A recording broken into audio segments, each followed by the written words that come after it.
वशीकरण में कौन सा समास है? आप इसका उत्तर अपने दिमाग में कैसे लाएंगे?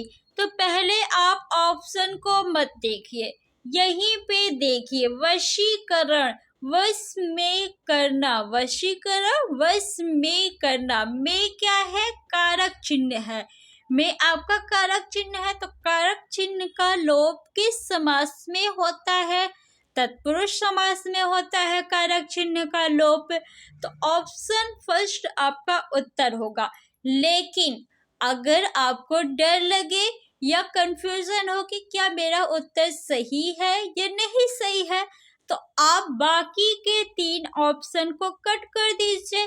द्विगु समास में प्रथम पद संख्यावाची होता है, तो क्या यहाँ पे प्रथम पद संख्यावाची है? नहीं है, तो द्विगु समास नहीं होगा, ये कट गया।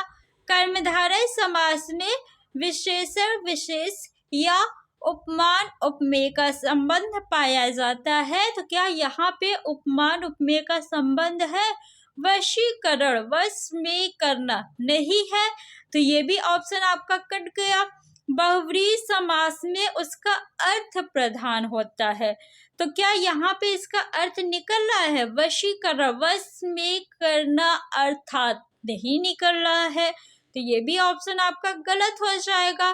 तो कौन सा ऑप्शन बचा? सिर्फ फर्स्ट वाला बचा ना, तो ऑप्शन वशीकरण में कौन सा समास हो जाएगा? तत्पुरुष समास हो जाएगा। चतुरानन में कौन सा समास है? चतुरानन यानी 4। अब 4 से काफी छात्र लगा देंगे द्विगु समास, लेकिन आपको पूरा देखना है ना। चतुरानन यानी 4 है आनन जिसके, अर्थात भगवान ब्रह्मा। इसका अर्थ निकल रहा है। जब अर्थ निकलेगा तो आपका बहुव्रीहि समास होगा। कौन सा समास होगा? बहुव्रीहि समास। अगर अर्थ नहीं निकलता और प्रथम पद संख्यावाची है, तब आपका कौन सा समास होता? द्विगु समास। लेकिन यहाँ पे अर्थ निकल रहा है।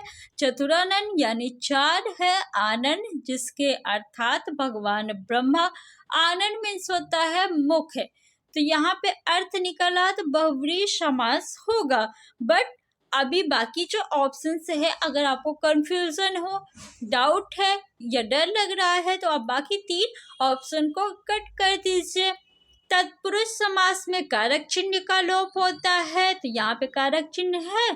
4 है आनन जिसके, अर्थात नहीं, तो ये ऑप्शन आपका कट गया।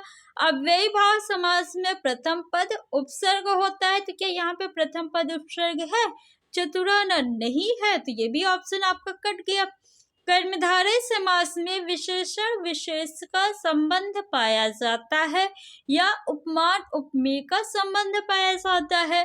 चतुरानन 4 है आनन जिसके, अर्थात, तो यहाँ पे देखिए विशेषण विशेष का संबंध नहीं पाया जा रहा है, तो कर्मधारय समास भी नहीं होगा।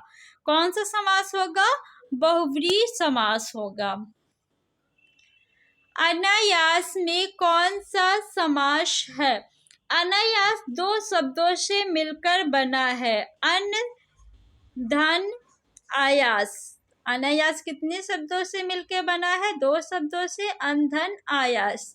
आयास मीन्स जिसके बारे में आपको पहले से नहीं पता है, यानी जो अचानक घटित हो जाए उसे हम अनायास बोलते हैं। अन मीन्स नहीं, जो अचानक हो जाए। अनायास जो अचानक हो जाए। अन आपका प्रथम पद है और ये उपसर्ग है, तो प्रथम पद उपसर्ग किसमें होता है? अव्ययी भाव समास में होता है। तत्पुरुष समास में कारक चिन्ह होता है, तो क्या यहाँ कारक चिन्ह है? नहीं है, तो ये ऑप्शन आपका कट गया। द्विगु समास में प्रथम पद आपका संख्यावाची होता है, तो क्या प्रथम पद संख्यावाची है? नहीं है, तो ये भी कट गया। द्वंद्व समास में दोनों शब्द एक दूसरे के विलोम होते हैं, तो क्या दोनों शब्द एक दूसरे के विलोम है?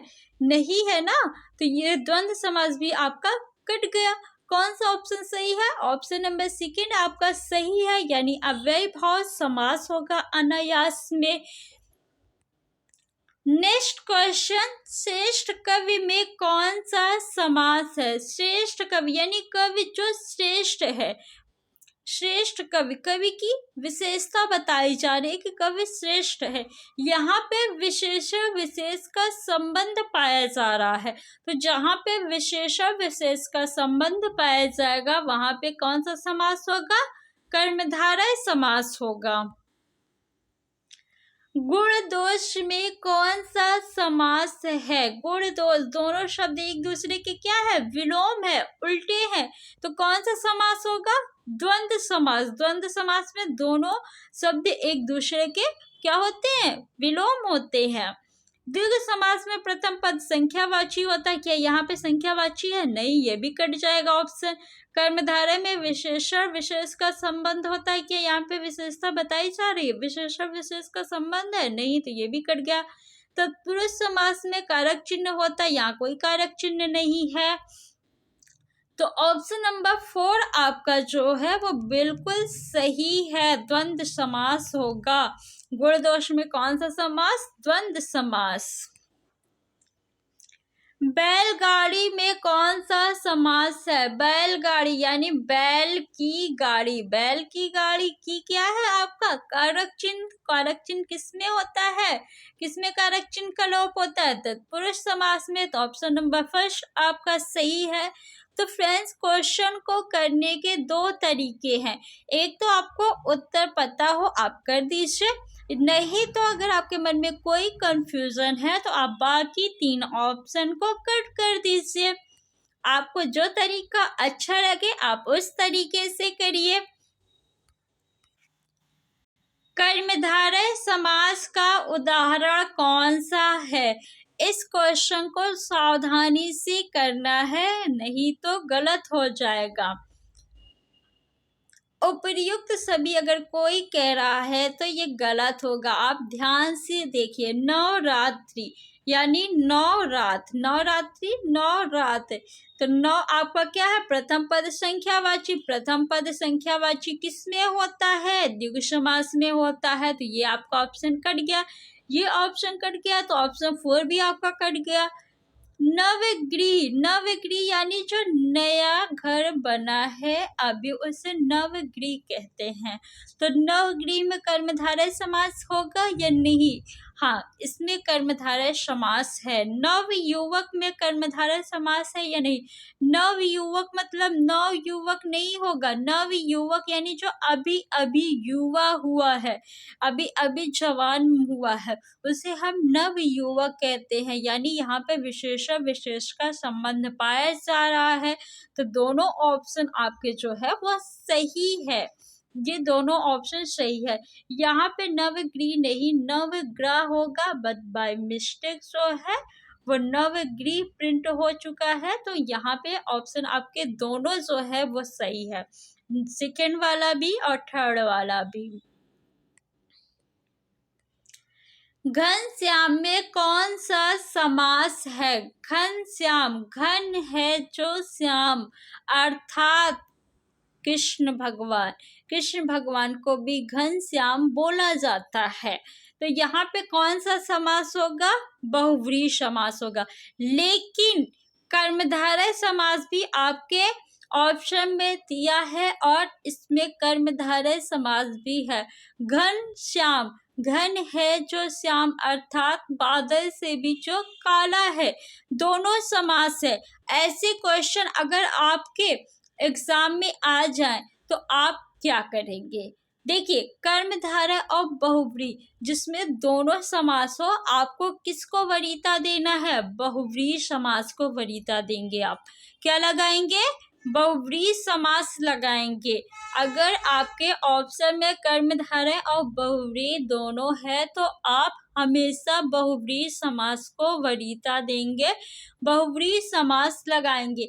अगर ऑप्शन में बहुव्रीहि समास आपका नहीं होता तब आप क्या लगाते? कर्मधारय समास लगाते। लेकिन ऑप्शन में बहुव्रीहि है तो बहुव्रीहि समास ही लगाएंगे।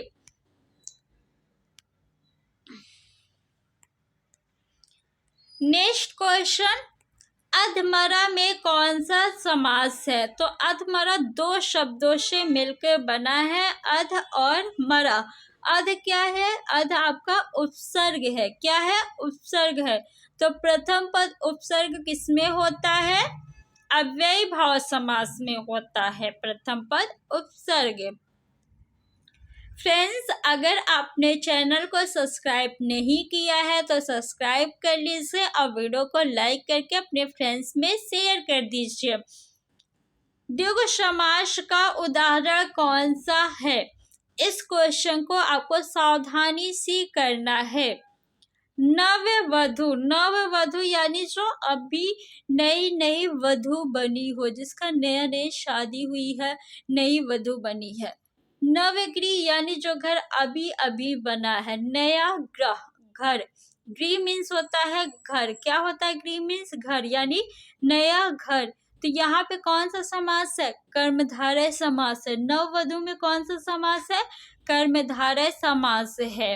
नवरत्न, नवरत्न यानी नवरत्न, नया रत्न नहीं होगा, नवरत्न होगा। यानी प्रथम पद आपका क्या आया? संख्यावाची आया ना। नौ क्या है? संख्या है। तो इसमें कौन सा समास हो जाएगा? द्विगु समास होगा। ऑप्शन नंबर आपका थर्ड जो है वो बिल्कुल सही है। समास के दोनों पद अप्रधान होते हैं, वहां पे कौन सा समास होता है? जिसमें दोनों पद अप्रधान यानी दोनों में से कोई भी पद प्रधान नहीं होता, उसका अर्थ प्रधान होता है। कौन सा समास है? बहुव्रीहि समास है। कौन सा समास? बहुव्रीहि समास में उसका अर्थ प्रधान होता है। दोनों में से कोई भी पद प्रधान नहीं होते हैं। चैनल पर नए हैं तो चैनल को सब्सक्राइब कर लीजिए, वीडियो को आप लोग लाइक कर दीजिए। इससे हमें मोटिवेशन मिलता है कि हम आपके लिए ऐसी ही और वीडियो बनाते रहें, और अपने फ्रेंड्स पे शेयर जरूर करिएगा।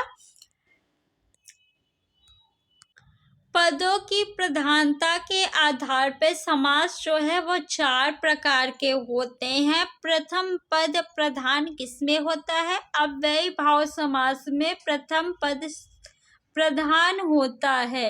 और द्वितीय पद प्रधान किसमें होता है? तो द्वितीय पद प्रधान आपका तत्पुरुष समास में होता है। किसमें होगा द्वितीय पद प्रधान? तत्पुरुष समास में द्वितीय पद प्रधान होता है।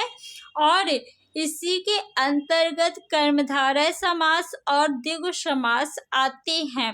दोनों पद प्रधान यानी प्रथम और उत्तर पद, दोनों पद प्रधान आपके द्वंद्व समास में होता है। कौन सा समास? द्वंद्व समास। ठीक, दोनों पद प्रधान। और दोनों में से कोई भी पद प्रधान नहीं, यानी दोनों पद अप्रधान किसमें होता है? तो बहुव्रीहि समास में होता है। दोनों पद क्या होते हैं? बहुव्रीहि समास में अप्रधान होते हैं, उसका अर्थ प्रधान होता है। फ्रेंड्स, आपको वीडियो कैसा लगा कमेंट बॉक्स में जरूर कमेंट करके बताइएगा। Thanks for watching.